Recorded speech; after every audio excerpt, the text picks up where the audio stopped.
And hello, Game Changer Sports Network community. How are you? I just tried to do something different, Martin. I think it went okay. Oh no, Martin, I can't hear a word you're saying right now. Oh, hold on. Yeah, I'll get up. Oh, now you're good. There we go. Wouldn't it be a game episode of Squared Circle Talk without some technical difficulties when we try something fancy? But I think it went okay. Well, everybody, thank you very much, everybody, for joining us today. This is Squared Circle Talk, and it's not just beginning soon. It's here right now. I'm your man, Nick Lombardi. To my right is the smartest guy in the room, Martin Lee. And it's just me and you tonight, man. It's Nick and Martin time. We got a lot to talk about on this edition of Squared Circle Talk here on the Game Changer Sports Network, where we cover everything in the pro wrestling world. Lot of topics, Martin. Yes, there is. There's a lot of topics. But I real quick just want to give a big shout out to everybody who's following us right now on Facebook. I want to say thank you to everybody who's watching us on YouTube. And of course, everyone who's watching us on Twitch. If you do not follow us on Twitch, I encourage you, I implore you, please go over to Twitch. Go to official_GCSN on Twitch. Again, that's official_GCSN. Will be a great way to help us grow and be a great way to show your support for us. We really, really appreciate it. Let me take a look over here at the comments real quick. Brandon says he thought he liked the countdown. We might have to keep doing the countdown. We got to get the timing right a little bit, but I think we'll be okay. And what's going on there, Brandon? Again, thank you so much. Heather, how are you?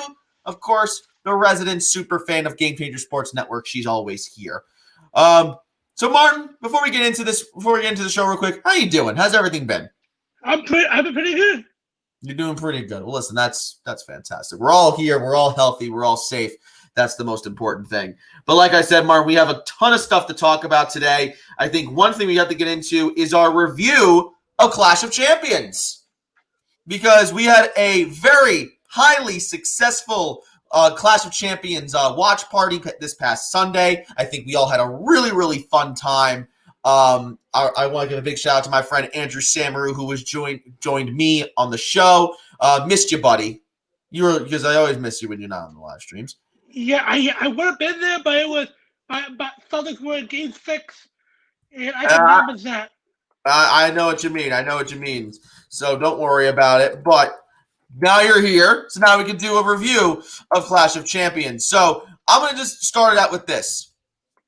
How do you your initial thoughts after you watched the pay-per-view? The second it ended, you saw the little emblem in the corner where you knew it was going to cut the black. What was your first thought there, Martin? My thought was it was a decent show. I liked it. It was sure it had some down points like the Raw Tag Team title match and the SmackDown Women's Championship match. But most of the call was pretty good. The main event was solid. It really made Jose look like a heel now. I completely agree with you, and I think let's go down the list of matches here real quick and just kind of see what our thoughts on there. And there'll be a couple that we go through really fast.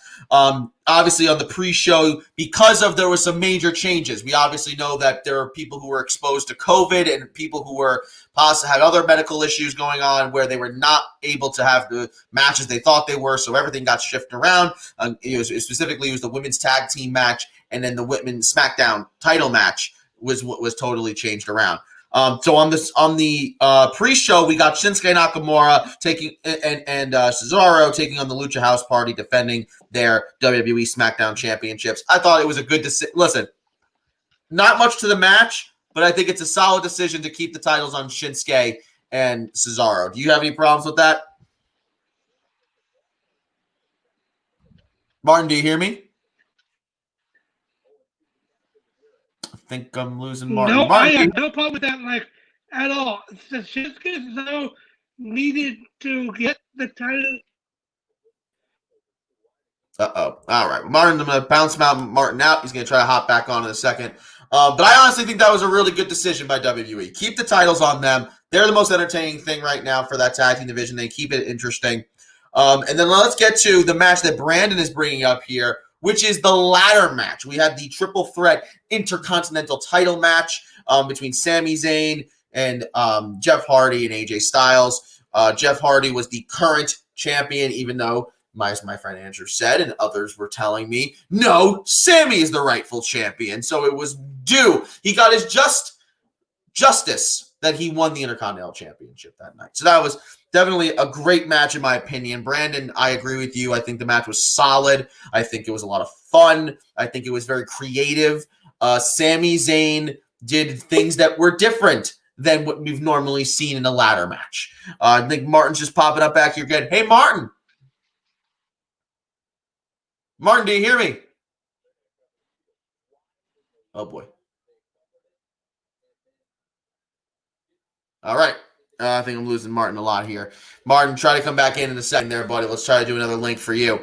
But, yeah, no, I think that it's I think it was just really cool how he, anyone who was watching the match, he utilized the handcuffs where he didn't just handcuff someone to something random. He handcuffed Jeff Hardy's gauge onto a ladder. He was able to handcuff himself to AJ Styles, so AJ Styles had to literally carry him up the ladder. And just when you thought like, well, what's going to happen right now, he was able to turn him.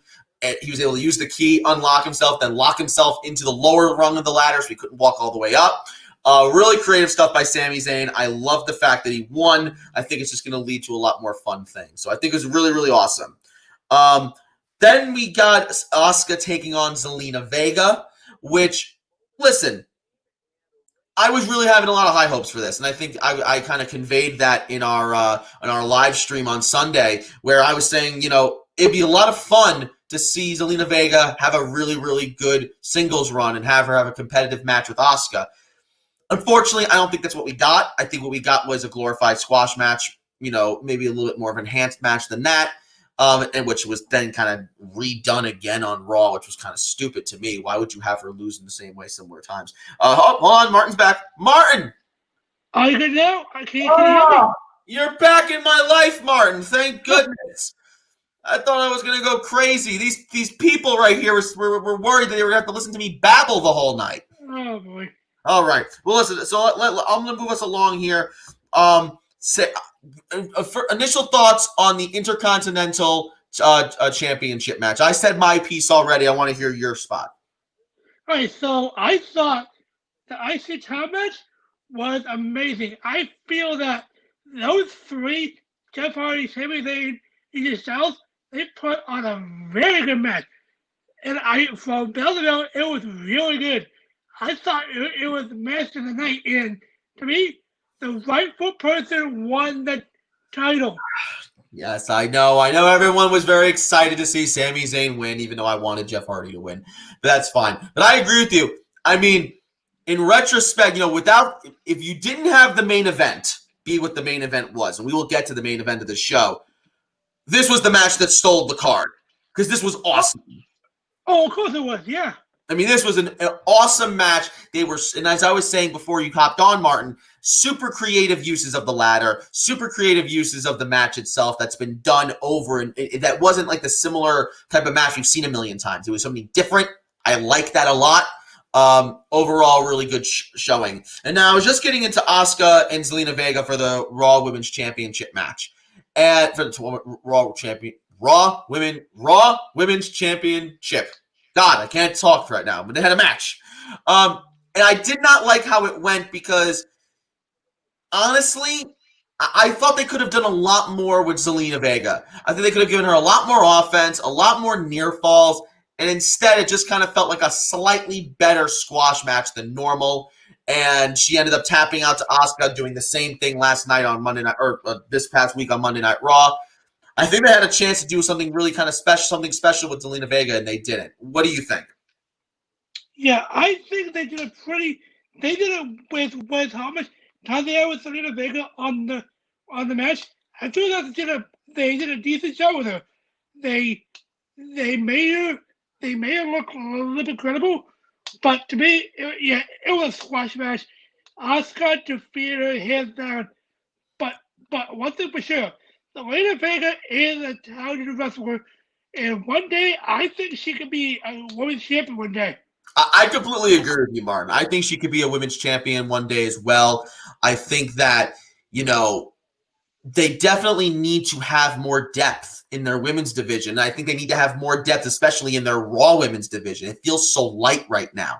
So definitely, I think that they need to work on that. I think if her having a better showing might have helped, but they didn't. It is what it is. I want to give a big shout out to Dean, who was here with us tonight. Dean, what's going on? Dean, you were on the live stream with us on Sunday. Let us know some of your thoughts. What did you think about how WWE handled Zelina Vega? Did they do a good job? Could they have done a better job? Let's hear it.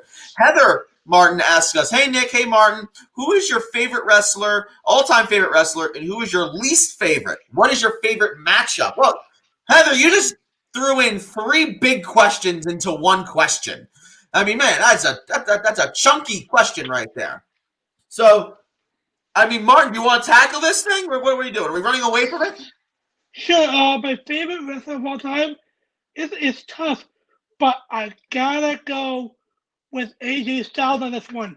Woo! The phenomenal one, AJ Styles. Because sure they had The Rock, so cool, Rich Jericho, but when I first started branching out outside WWE, watching something outside WWE, it was TNA in like 2004, 2005, I think, and the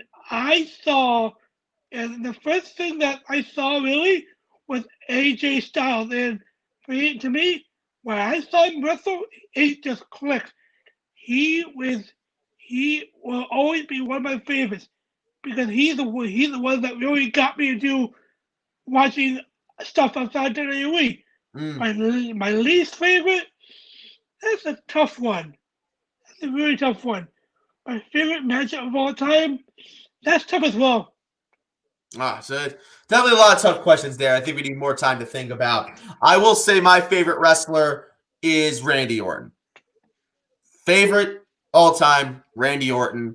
I did not start watching wrestling until the Ruthless Aggression era. And so when I had a chance to finally start watching wrestling, his feud with Triple H when he left Evolution was one of the first feuds that I really gravitated towards. Favorite match? Ooh, that's difficult. I mean, there's been so many great matches. I always point to WrestleMania 21. It was my first WrestleMania that I got to watch. I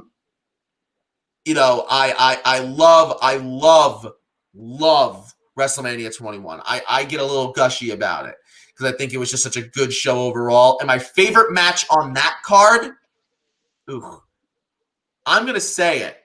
I think my favorite match on that card was Shawn Michaels, Kurt Angle. I think it's one of the best matches at WrestleMania history. A lot of fun. But Heather, thanks so much for the really good question. Dean Yates is responding to your question. He says, my favorite is Taker. Least favorite is probably Billy Kay. Oh, that's mean Billy Kay, Dean. Jesus Christ. All right. Brandon saying Hogan for me. Don't have a least favorite. And he says Warrior versus Hogan. Warrior versus Hogan. Dean Yates says Undertaker versus HBK, but not 25. I love the first Hell in a Cell. The Kane debut just puts it over the top. I completely agree with you.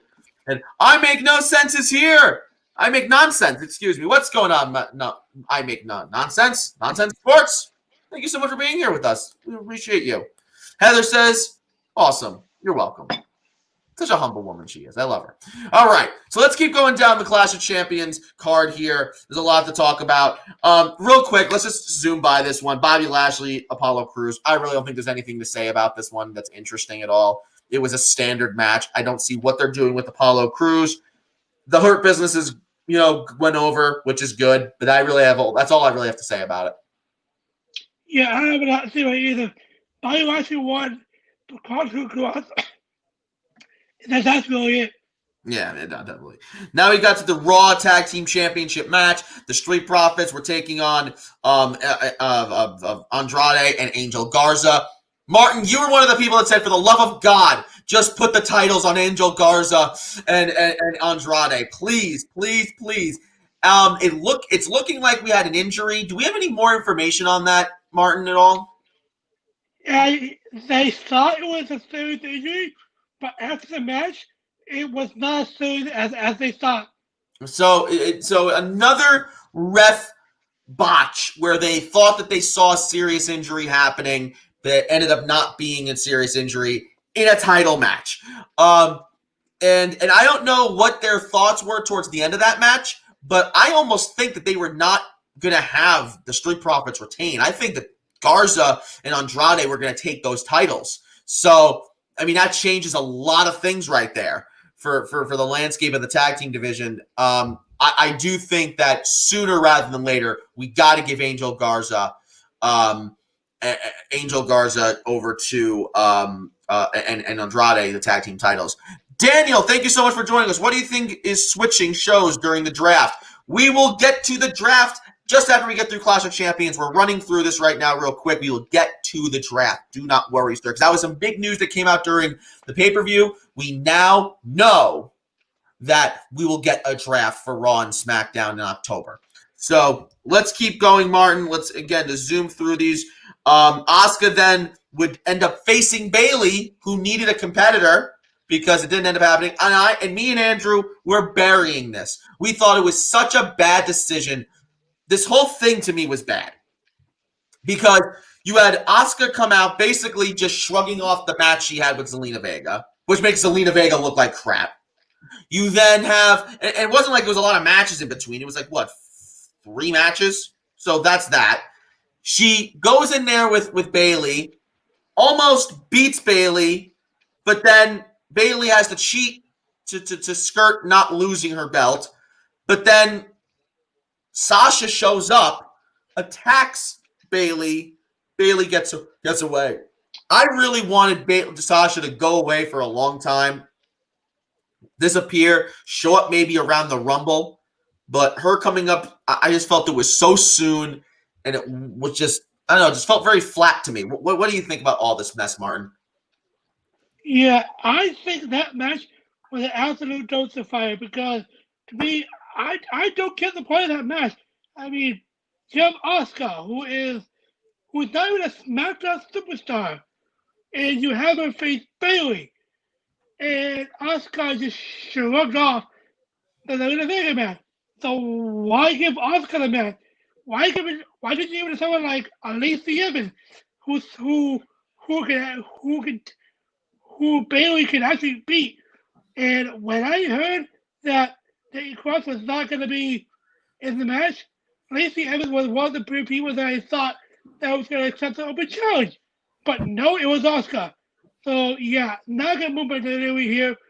And I agree with you 100% with Sasha not coming back yet. I did not want her back right now. I like Sasha, but we need a build to her return. We need a build up to her return, and it would have been amazing to see her return at the Royal Rumble, and the look on Bayley's face, it would have been priceless, and they should have built up the WrestleMania with Sasha winning.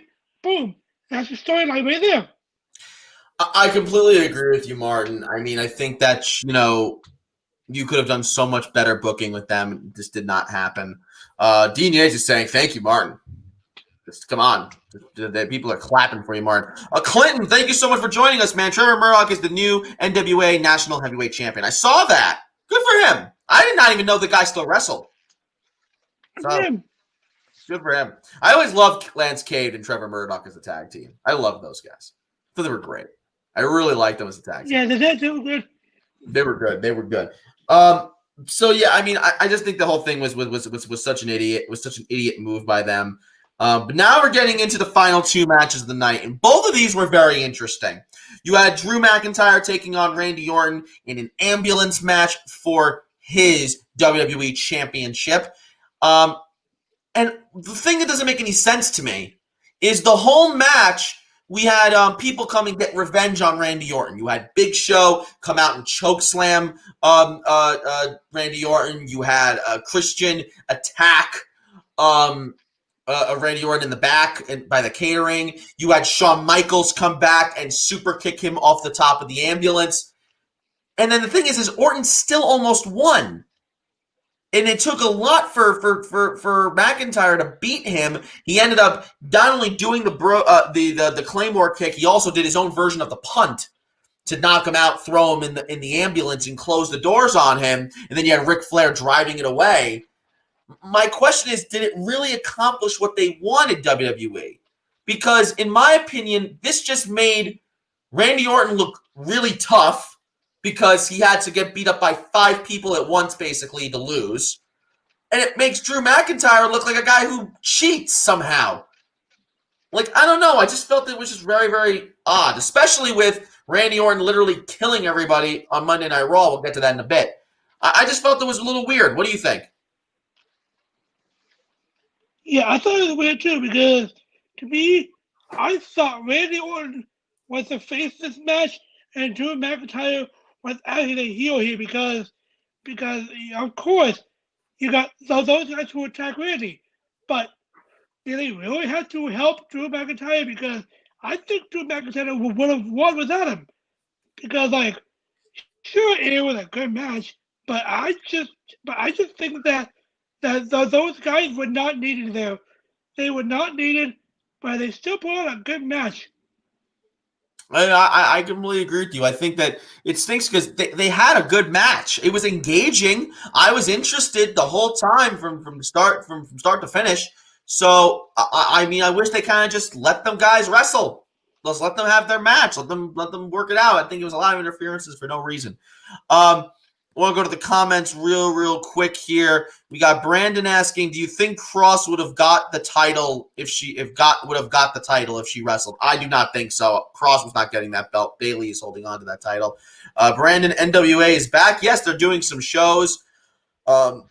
Clinton says, dude, I heard something crazy today. Maru Suzuki is one of the leading guys in the G1. Now it's come up that since the CEO of New Japan Maru Suzuki might be leaving New Japan Pro Wrestling. CEO of New Japan might be stepping down. Gotta look into that. Martin, do you have any more information on that? No, but I know Jay does. So then listen, if this is all true, you better. Jay probably does. If this is true, check out the GameChangerSportsNetwork.com. Our man Jay will be getting you an article very, very soon about all the details relating to this possible New Japan Pro Wrestling CEO stepping down. We'll have to let Jay know about that if he doesn't already. So yeah, I mean, the ambulance match was okay, not great, or I should say good, not great. There were some things that just to me made absolutely no sense. I don't understand why they had all those people attack Randy Orton. Would have liked someone to turn and instead attack Drew McIntyre, trying to make it a little even, but they didn't. It is what it is. I'm sure I didn't miss any matches. I didn't miss any matches. Then we got our main event.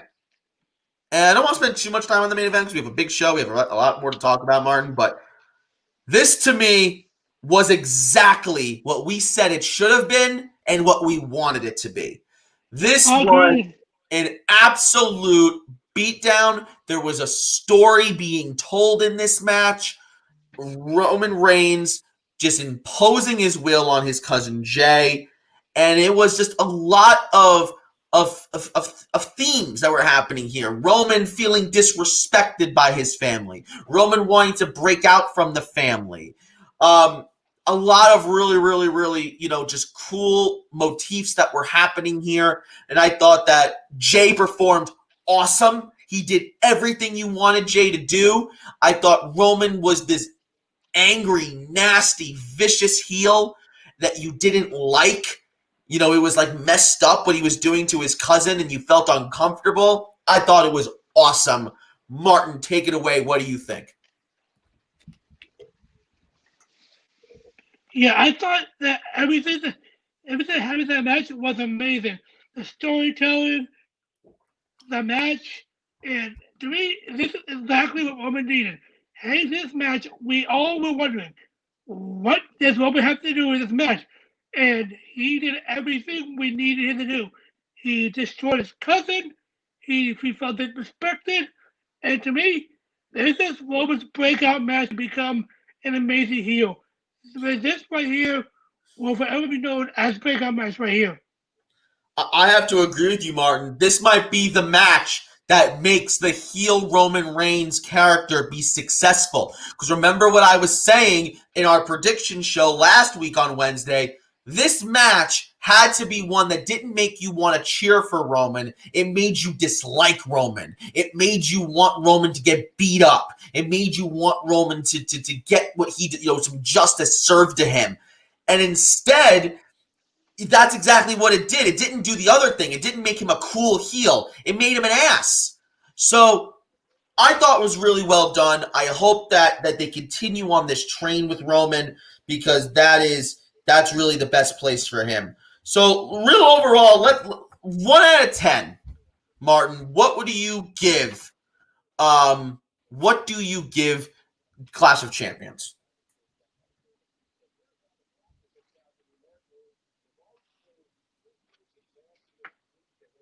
Martin, do you hear me?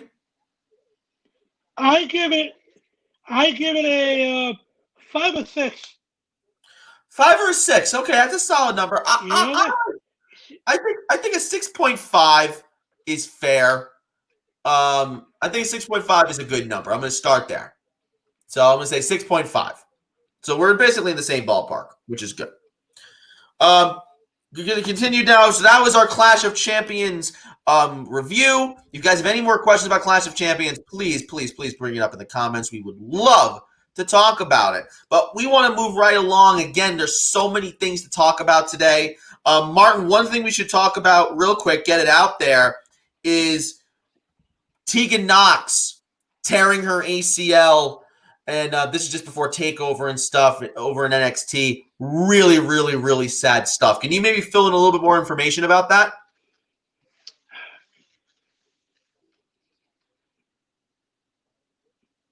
Yeah, so today Triple H announced that Tegan Nox has torn her ACL and she already has surgery. And to me, it's just sad because she has gotten so much already in her career, especially in WWE. Is this like her third knee surgery, or is it her fourth? I think it's her third. I mean, there was obviously the one big one that everyone remembers, the one that she got when she fought Rhea Ripley in the Mae Young Classic. But I'm trying to remember what the other one was. But I mean, this is like her third or fourth injury. I mean, it's her second ACL tear. Really not good. And I agree with you. I mean, she's been through so much. You just want to see her have a chance to succeed. And it just seems like every time that she maybe gets a little bit of momentum, it just, something happens there. I don't know where, I feel bad. I don't know what more to say about this than it's a really sad situation. We wish her obviously a speedy recovery. How does this affect the NXT women's division, Martin? It affects it a lot because to me, Candice LeRae, who would she go after now? Because she had a big storyline with Tegan Nox. And so who does she have now? Rhea Ripley? Maybe? I'm not so sure because right now that Nox is gone, there's not really a lot of baby faces in NXT that LeRae can go after that is not Io Shirai. Exactly. I mean, especially not a lot of big names anyway that you can go after. I mean, I guess Blackheart, but I don't really know. Brandon bring up the point of third leg injury in 4 years. Wow. Oof. That's really rough, man. That's rough. Tegan Nox, we wish you the best of luck. We hope that you have a very speedy recovery. We're seeing you before we know it, but I don't know, if she comes back, what WWE is going to do, because at some point WWE does this thing where they look at someone, they say, you're injury prone and we can't trust you. And it's just, I hope that doesn't happen here with Tegan Nox. Do you think there's a chance it can happen, Martin? Yeah, the same thing happened with Samoa Joe, because Samoa Joe, every time he seems like he's going to get a push, he was looking to get a push, he got injured or something. So I hate to say this, but I think Tegan Nox is going to get that treatment when she comes back. I hate saying that. I hate to say that too, but I have to agree that I think it's going to be her. I think it's going to be when she comes back, she's going to have a lot more to prove that she can, as horrible as this is going to be, maybe this is not the best words to say, but stand on her own, feet and not have to use a crutch of any kind. she's going to have to be able to go a considerable amount of time with no injuries, especially when they just started, like you said. I mean, this was her feud with Candice LeRae is like the most interesting thing she's done in like a year. And like now she gets the injury. Just definitely sucks. Since we're on the topic of NXT, Martin, why don't we do some quick picks for this upcoming Saturday's NXT TakeOver 31, right? It is this Saturday, right? I think it's Sunday. It is Sunday. Yes, so Sunday it's actually. Excuse me. On Sunday, we'll be getting NXT TakeOver, NXT TakeOver 31. I don't know if we're going to be able to do a live stream for that. We're going to see if we can, guys. We'll let you know what happens there. So we'll get more details on that as the week goes on. But let's just do some real quick. Martin, I want just due to this, the first name that comes to your mind when I say the match, you tell me who the winner is, okay? Okay. So first match, Damian Priest defending his North American Championship against Johnny Gargano. Who wins? Damian Priest. Damian Priest, I completely agree with you, Damian Priest. We got Io Shirai defending her NXT Women's Championship against Candice LeRae. Martin, who's walking out champ? Io Shirai. Io Shirai. See, I'm going to disagree with you. Ooh. I'm going to say Candice LeRae because they need something for her to do. So they're going to give her that belt, have her run with it, and have Io Shirai go after her. Yeah, if Candice wins the Women's Championship, I could see Gargano winning the North American Championship if Candice wins the Women's. Power couple. Let's see what happens. It's going to be very interesting. You got Kushida taking on Velveteen Dream. Who you got? Kushida. Kushida. I have to agree with you. I think Kushida too. I mean, this is a big match for him. I want him to win this match. And I don't know what exactly this means for Velveteen Dream. Maybe this is just some dues that Velveteen Dream needs to pay right now just to get through this. But this time before he's allowed back in kind of a big title picture again. But yeah, I really hope it's Kushida as well. Then we got our NXT Cruiserweight Championship match. Santos Escobar taking on Isaiah Swerve Scott. Martin, Escobar. Yeah, I have to say Escobar too. As much as I think everyone would love to see Scott win a title right now, it's just not going to happen right now. I think it's going to be a little bit more down the road. And I think Escobar is going to get some nice heel heat. He's going to continue his reign. Man, this is a good card. This is not a bad card. And we're going to get right now to me, the best match that they have up right now. The main event, Finn Balor, NXT champion, defending his title against Kyle O'Reilly. Finn Balor. I completely agree with you. I think Finn Balor is going to win as well, but that is going to be an awesome, awesome match. Kyle O'Reilly, Finn Balor. I mean, it feels so weird, by the way, to have an NXT card without Adam Cole on it. Yeah, it just feel weird, but to me, this is the win. To me, this is Kyle O'Reilly's moment. He has to prove he actually right to the WWE Universe right now.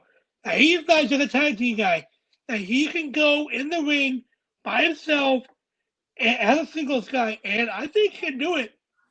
Yeah, I think he can do it too. He's proven many, many times. Obviously he has a very decorated independent career. We know that he's, an awesome wrestler. I just think that it's, definitely a time for him to show his stuff in WWE as a singles wrestler. He's been so closely associated with Bobby Fish and the Undisputed Era that I couldn't remember their name for a second. That was really bad. It's gonna be cool for him to be alone, and I think it's gonna lead to some issues because could Adam Cole get jealous of Kyle O'Reilly's success in his matches? We'll have to see. But I do agree with you. I think Finn Balor is going to take that. Heather, I know that was your question. Heather also asked, hey, Nick, are you watching the Yankees after the show? Cleveland 1-0. It's a great show. Listen, the Yankees will do just fine, Heather, but I appreciate you keeping me up to date. I will be watching my Yankees after the show. Clinton's got a big comment. I think our faces might get cut off when I bring it up, Martin. Let's see. Boom! Oh, my God. Jesus. I've never seen a comment this big. All right. So Ken Shamrock jumped Eddie Edwards from behind before Victory Road pay-per-view this Saturday, and Eddie Edwards is set to take on Eric Young for the Impact World Heavyweight Championship. And the winner of that match will face Rich Swann at Bound for Glory, and Ken Shamrock tried to break Eddie Edwards' ankle, so I wonder what kind of condition Eddie will be in on Saturday. God, Impact does not fail to be confusing as shit. My God. Wow. I know that there's also going to be a fatal four-way tag match at Bound for Glory with the Good Brothers, the North, Motor City Machine Guns, and Ace Austin and Madman Fulton, yeah. And Madman Fulton. That's going to be a fun match. Good card. Good couple of matches. Yes, We'll have to see what happens there. We'll keep an eye on that as well for this Saturday.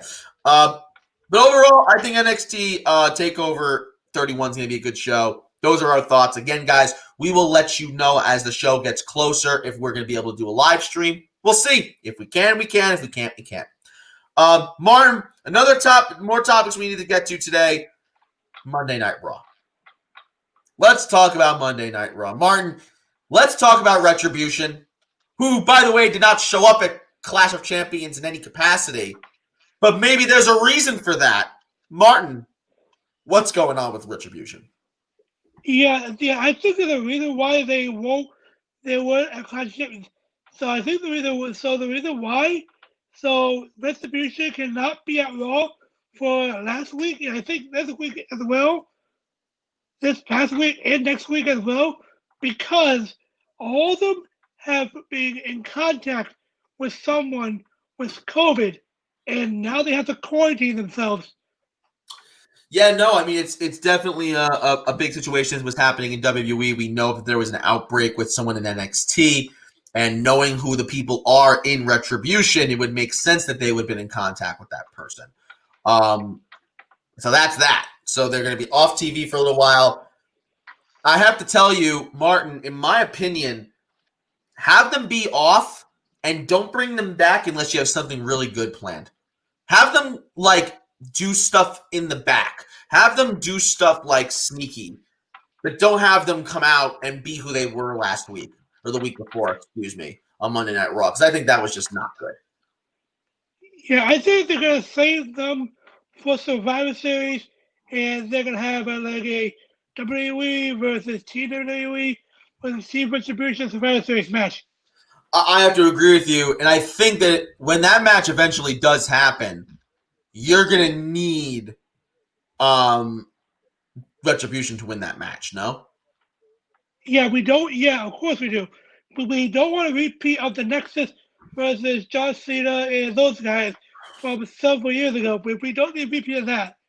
Yeah, I mean, it's interesting because you have contrast to the Nexus. You have when the Shield went to Survivor Series. If you remember, the Shield went in there. It was the Shield versus 11 guys or something like that. It was something crazy.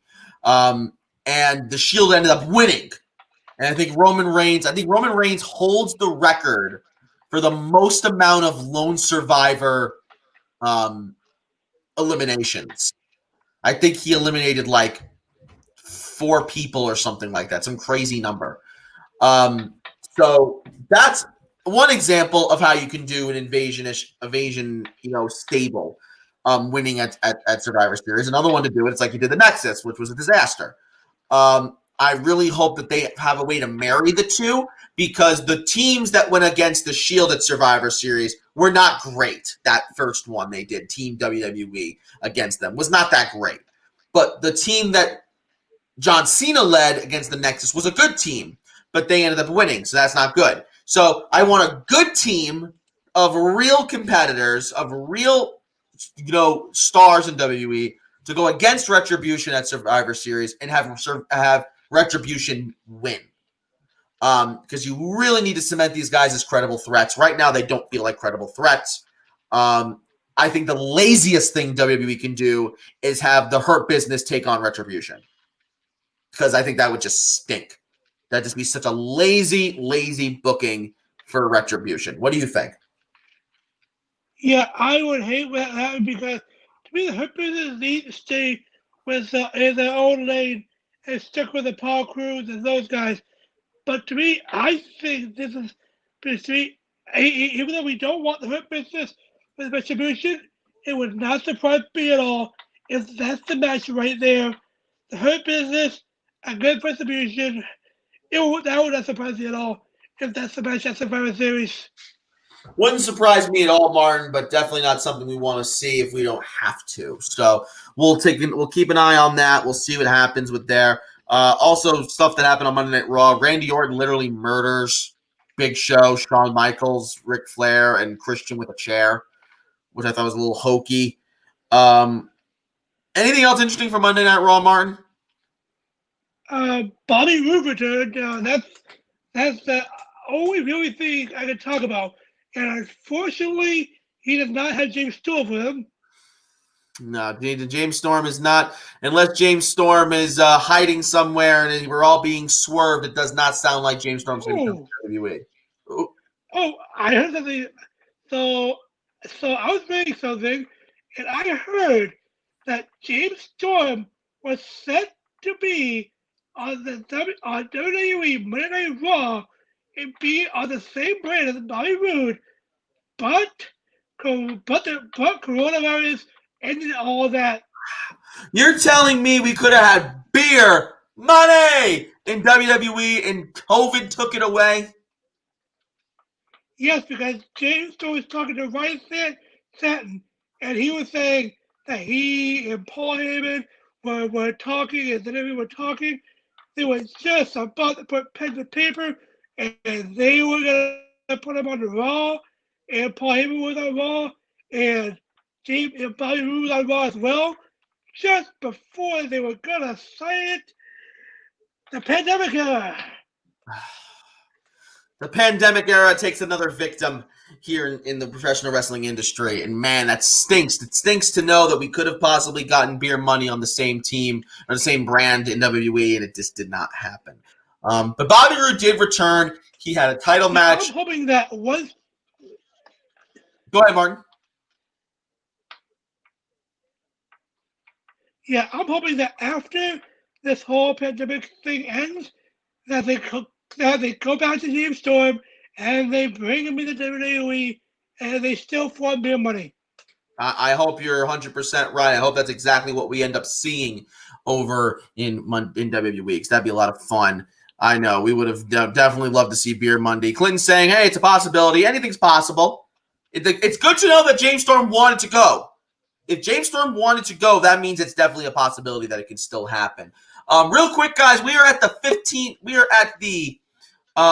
last 15 minutes of the show. Hold on a second. Who is this? Is this Mr. Mike Rosa? Hello! Oh, who is that? You coming in here in the last 15 minutes.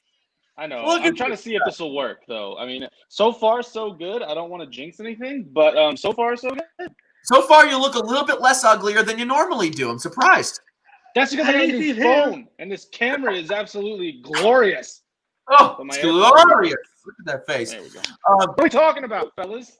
We were just wrapping up Monday Night Raw. Martin just broke the news to me that James Storm in an interview said that he was about to put pen to paper to join WWE, go on the same brand as Bobby Roode, and then COVID happened, so we didn't get that. I wanted beer money. Oh no. We wanted beer money. Well, Mike, we've had a very good show. We had to cover a lot of topics. Tegan Knox getting injured, tearing her ACL, really sad stuff there. We went over our picks for NXT TakeOver 31 that's coming up this Sunday, and we ran over Clash of Champions. How about this? Since you're here, real quick, what are your initial thoughts on Clash of Champions? And if you have to rate it from 1 to 10, what would you give it? If I had to rate Clash of Champions 1 through 10, I would give it a week 7. I'd give it a week 7.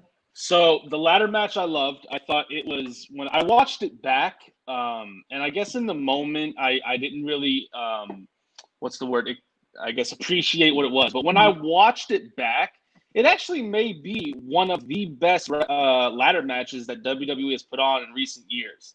It was very innovative. A lot of things that we haven't seen before. It's better than Randy Orton sticking a screwdriver through Jeff Hardy's ear. So I liked that ladder match. I loved the Roman Reigns and Jey Uso match. I know we all talked about it. The throwing in the towel at the last second kind of took it a little bit away from me just because I would have wanted to see a little more definitive finish. But the storytelling was, oh my God. I'll tell you what, Roman Reigns is a heel I enjoy so much. I'm sure you guys have already said it. Just, man, what a job he's doing. And then the Randy Orton and Drew McIntyre match, it was okay. I know some people didn't like the fact that certain legends were coming back, but it makes sense. Yeah, you were. Why? Why didn't you like it? No, I mean, I made my point before. I mean, I think the match was good. I don't think it was a bad match at all, but I just feel like it doesn't make a lot of sense because it devalues Drew. I want Drew to beat Randy Orton for himself. You know, I felt like Randy Orton came out looking super tough. It took him 5 guys to beat him.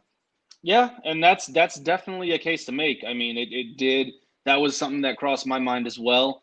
But, I mean, in a way, this is, I guess, the way you get Edge to come back because now you could do something. I didn't watch Raw, but I know that there was something with Randy Orton and Shawn. I think he attacked them or something like that. He murdered all of them by sneaking into a room they were in and turning off the lights and beating them with a stick with a chair. Oh, okay. So anyway, I mean, if they want to get Edge and Orton, I don't know what Edge's timetable was. Maybe this is how they're planning on doing it because Edge was the only one missing. So, but Clash of Champions was good. It was a wonky show just with the tag match with, I think Garza and Andrade were actually supposed to win, to be honest. I know Angel Garza got hurt, and maybe that was where some miscommunication happened, but that was it. I would give it a week 7, probably just a 7. I wouldn't go higher than 7. It's fun. So real quick. So Martin gave it a 5 to 6. I gave it a 6.5. You gave it a 7. A week 7. Yeah. So we were all in the same ballpark of answers there. The tag team match. What's interesting is Martin was just telling us that what had happened was another ref botch. The ref thought that something happened with Garza, that he thought he was hurt. Turns out he was not hurt really at all. And I agreed with you in my statement before that. I think they did not expect to have the Street Profits walking out of there as champions. I really think they were going to give the titles to Angel Garza and Andrade. I think so too. So thank you for giving us your thoughts on Clash of Champions. I want to now ask you. I'm going to do this real quick, rapid fire, like I just did with Martin. Your picks for NXT TakeOver 31. Just give me the name, who's the winner, and why. All right, so I'm going to go down the list. We got 5 matches so far confirmed. Let's go through them real quick. You got Damian Priest defending his North American Championship against Johnny Gargano. Who's winning? Why? I got to say Damian Priest. I think if they do another match somewhere down the line, Gargano will take it. It's too early. I mean, we really haven't even seen what Priest could do with the title yet, so I'm going to go Damian Priest. Cool stuff. All right. Then we got Candice LeRae taking on Io Shirai as Shirai defends her NXT Women's Championship. Who's walking out? I'm going to go – you know what? I think Candice LeRae is going to take it. I don't know why. I have no really reason why. I just think maybe the Io Shirai project hasn't worked. And you want to come out of TakeOver 31 with one of the Garganos holding championship gold. So why not let it be Candice LeRae? I wouldn't mind it. I'll go Candice. All right. Kushida taking on Velveteen Dream. Kushida. I think he just recently came back. We haven't seen him on TV for a while. So Dream can eat a loss here pretty well. So I'll go Kushida. I completely agree with you. Pretty much we're all on the same page here. Now we got our 4th match on the card, our NXT Cruiserweight Championship match as Santos Escobar takes on Isaiah. I don't know who Isaiah is. Isaiah Scott. Who's walking? I think that might be your show stealer, to be honest with you. But I'm gonna go Santos Escobar. I love what he's doing with the Cruiserweight title. I love all the EL, the whole group that they're in. So I'm going to Santos Escobar. I think it's let him go another few months with that title before taking it off. But Swerve is great. It's going to be a great match. I completely agree with you. And it's funny because a couple of weeks ago I was a little down on Escobar as champion, and you virtually slapped me up and down the face, saying, "You dummy, watch the product." And I paid attention a little bit more, and I was like, "Whoa, I'm very wrong. He's a very good champion." He is. I could actually admit when I'm wrong, as opposed to other people here. Well, one of them's name is Jake. He can't do that. Oh, I didn't say that, but you did. I hope he's watching. He probably is, and he's now screaming in his car right now as he's driving. Exactly right. So that's great. We'll get yelled at later, or he'll try to jump on now, which will be scarier. Now let's go to the final match with Finn Balor taking on Kyle O'Reilly for the NXT Championship. What are your thoughts on this match, Mike? Kyle O'Reilly. Whoa! No, relax. Calm down. Hell no. Come on, man. Look, I love Kyle O'Reilly. He's probably, but if you took Adam Cole out of Undisputed Era, Kyle O'Reilly's definitely my favorite member of that group. But come on, man. No. It'll be a good match. Finn's great. Kyle's great. It's gonna be Finn. No chance. Is there no chance Kyle O'Reilly walks out? No. 10% chance. Give me a 10%. I'll give you 2. 2%. I'll give you 2. If it was Roddy, I would give you 10. Heather, I'm sorry. I would love to see it. Heather, I would love to see it. I want to see. I seen what he could do in ROH just with tag title belts and NXT with tag title belts. I want to see it too. It's not going to happen here. It's no way. I got a better shot at getting pregnant. Brandon, whoa! Okay, that's a whole other topic in itself. Brandon says, "Hey, I proved Jake wrong last night on the football show." Whoa! Hey, Jake's got nothing to say about that. Give that man a medal. Give that man a medal, a dilly to that. No. All right. Well, Mike, I appreciate you coming on here and giving us also your picks for NXT TakeOver 30. We're now coming towards the end of the show. We had 7 minutes left, roughly. But guys, we got to talk about one of the biggest things that came out of Monday Night Raw, and I'm not talking about the sensual texts from Rey Mysterio's daughter to Buddy Murphy, which I don't know where we're going with that, but there better be a pregnancy. I can only imagine how to. You better be a pregnancy. I can only imagine. I better see a pregnancy. I better see one. It better happen. All right. No. Now but here's the biggest thing, and Martin, you brought my attention again. And from what we got word of on Sunday night, we're getting a new draft, guys. A draft is coming. It's going to be over in October, later this month, later next month in October on Raw and SmackDown. It's first of all, they're making it very clear that it's between Raw and SmackDown. That's it. It's nothing to do with NXT. So I don't think there's going to be many call-ups from NXT, and I don't think they could really do any call-ups at this point, to be very honest with you. Because NXT needs it. But if you guys had to say one person or a few people who are definitely going to switch brands or should switch brands, who would those people be? And Martin, I'll let you go first. Who do you think should switch from Raw to SmackDown or SmackDown to Raw? I think one guy that could be used to switch to Raw to SmackDown is Apollo Crews. As one guy that I feel that could need the switch right now. Another person I feel like would need it. This might be a little controversial, but Rey Mysterio maybe. Because he's been a great he's been a big fan of Raw, but to me we already see what he can do on Raw, and Seth is leaving soon, so might as well put him on SmackDown and Dominic on SmackDown. Now, you also maybe brought up an interesting point, Martin. What if one of the Mysterios gets drafted and the other one stays on Raw? Would be kind of interesting, maybe. What if Rey Mysterio gets drafted to SmackDown and Dominic's got to stay on his own to fight Seth Rollins by himself over on Monday Night Raw?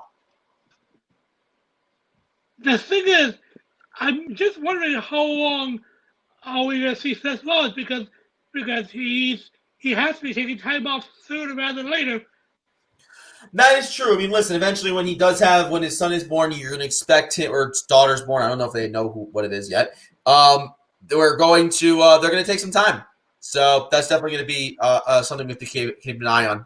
Brandon's asking, is Dominic better a heel than face? I think Dominic could be a very good heel if he turns on his dad. He has to turn on his father. He has to. If he's going to be a heel, there's no other way. I've been waiting for this Dominic heel turn forever. I want it. I just want a Dominic versus Ray retirement match. Let Ray go out, dropping it to his son. Hey, Giancarlo Stanton! That's the best way to send Ray out. Woo! Yankees back on the board, baby. We're back on the board. All right. See, that's what I get for I turn off the TV and then now we get back in the game. There you go. So, Mike, I now go to you with this draft. Who do you think is going to switch brands? Okay, I have a few. Okay. My first one that I think is definitely going to happen is Daniel Bryan. I think put him on Raw because he's just not doing anything. I mean, we haven't even seen him. I don't know where he is. I mean, after that whole Gulak thing, I really haven't seen him at all. That's one. Two, I think Braun Strowman goes to Raw. One, because I don't think there's much left for him to do on SmackDown. He kind of already showed up on Raw to go on Raw Underground. Yeah. So put him on Raw. Let Drew, that could be a very good challenger for Drew. He shouldn't beat Drew by any means, but it could be a good challenger. And then a third one that kind of just popped into my head. I don't know exactly who, but one of the two, either Sasha or Bayley. Sasha Banks or Bayley. I think the faster that they split those two up, the better it will be for both of their careers. Because right now they're just together. They'll always be together. It's always I love you, I hate you, I hate you, I love you. I don't want to see it anymore. Split them up. Let them hold belts on separate shows, whatever it is. I don't want to see them on the same show anymore. So those are my three. I think Daniel Bryan, Braun Strowman, and either Sasha or Bayley. Those are all really good picks. People that maybe I wasn't even thinking of that need a change. For me, someone who needs a change is the original bro himself, Matt Riddle, because I just do not see where they are going with him on SmackDown. He is too talented, too over. For the love of God, get him away from Baron Corbin. This feud with him is just going absolutely nowhere. I've given up on Baron Corbin. I don't think they can flip Baron Corbin to one place or another anymore. The guy, they obviously don't want to do anything special with him. They had probably one of the most genuine heels in the company that they weren't able to figure out. Such a shame. The guy's the one who retires Kurt Angle, but he can't get a decent run with a title or anything like that, or get any kind of a legitimate push. But whatever. I think Matt Riddle needs to go to Raw. I think a lot of people need to go to Raw because I think Raw's in trouble. Raw's not interesting. They got the Hurt Business. You have basically only Retribution is going to be showing up on Raw. They need more people there. So I think Matt Riddle going there would be good for them. I think that Braun Strowman going over is a good idea. Brandon just brought up here, Fiend, Strowman, and Bliss to Raw. I don't think you can move the Fiend and Bliss because I think the Fiend is going to be involved in the title picture at some point soon with Roman. And Bliss and the Fiend are attached to the hip. You got to keep them together because what they're doing with Bliss right now is awesome. So keep that going. There's going to be one, though. There's going to be one big one that no one really, saw coming because they did it with the Fiend last year when they moved him to SmackDown. So there's going to be one. I don't know if it's a champion. I don't know. Maybe they flip-flop champions, put Roman back on Raw, maybe put Drew on SmackDown because they did say champions are available. So there's going to be one big one, though. We don't know who it is. I think, because that's a very interesting one. You move Roman away from SmackDown. You put Drew, and you get Drew away from Randy Orton. So now Randy can focus on his continued storyline going with Edge eventually. And you can have Roman Reigns get away from the Fiend so he doesn't have to run into the Fiend again because I think they should be as far away from each other as humanly possible. For the love of God, keep them away from each other. Wholeheartedly agree. Well, Martin, unless you have anything else amazingly we have the breaking news. Breaking news. End the show. Breaking news. There is going to be an 8-man tournament in AEW to determine the next one. Trying to figure out tweet here. I'm trying to pull it up right here. Martin, we don't have time. He's fine. Let him have his time.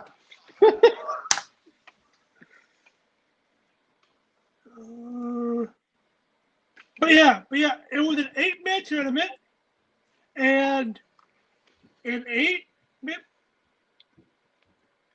I hear you, Martin. Yeah, it was an 8-man tournament. Okay. It was an 8-man. Oh, there's right here. It's right here. So we got it's a huge 8-man tournament. Okay. Single elimination. Okay. And the finals will be a full gear. Okay. And the winner will receive a shot at the AEW Championship. So they're gonna totally move away from the ranking system. What about Lance Archer? He's got a shot too. And I think the first 3 are Ray Phoenix, Kenny Omega, and let me try to see and Jungle Boy. Those are the first 3, I think. Oh, they're gonna try to put the title on. They're gonna try to put the title on Omega. I just don't know. I mean, it's. How long has AEW been a company now? A year. And they've already now moved away. They've already moved out. They've already now moved away from their ranking system. What, Mike? What are you doing? Is that Cole? Is that a Cole mask? Yes, it is. It's a Cole mask. You know, I am at work, so you have to put your mask on, baby. Come on, you know. You got to do. Mask up. Stop the spread. I just think it's interesting. In about a year, they've already had to move away from the ranking system and do other ways to get people title shots. So that's that. Yeah. It is what it is. Well, guys, Martin, thank you so much for giving us some breaking news as we come to the end of the show here. We're now almost 5 full minutes overboard. So you guys got lucky tonight. You got a little extra. We love you. So we love to give you guys some extra stuff. But I want to thank Martin, the smartest guy in the room, for being with me here for the whole show. I want to thank Mr. Mike Rosa for showing up. Thank you very much, good sir. Hey, you're lucky you got me for what you got me with. Always a handsome surprise. We always like it when you're here. Hey. I want to give a big shout out to Circus Monkey Sports for letting us simulcast on their platform. Again, I want to thank everybody who jumped over to Twitch tonight. If you didn't, it's okay. Go over and follow us there right now. It's official_GCSN. Again, it's official_GCSN. It's free. There's no excuse. It's free. It's free. It's not $9.99. It's free. So, guys, make sure you check out us on Twitch and be sure to check out the rest of the awesome lineup of shows we got for you this week. As you guys know, tomorrow is Thursday, and Thursdays are double dose Thursdays. It's back to back, belly to belly, double header Thursday, as you got Inside the Ice and, of course, Behind the Basket. A bunch of really big news. Obviously, Tampa Bay Lightning winning the Stanley Cup. Henrik Lundqvist getting his contract bought out. He's leaving. So there's that. Happening with hockey. Of course, with basketball, we're getting the start of the NBA Finals. The Heat taking on the Lakers. Going to be a lot of fun there. And then, of course, guys, to round out your weekend, make sure you check out our friends out at Talk. Oh, my God. Talk Interference Sports. I can't talk. I can't. My talk was interfered. Talk Interference Sports, Monkey Sports on Sunday. Well, guys, thank you so much. We had a really, really great time. Thank you for everybody who was commenting and engaging. We will see you guys next week.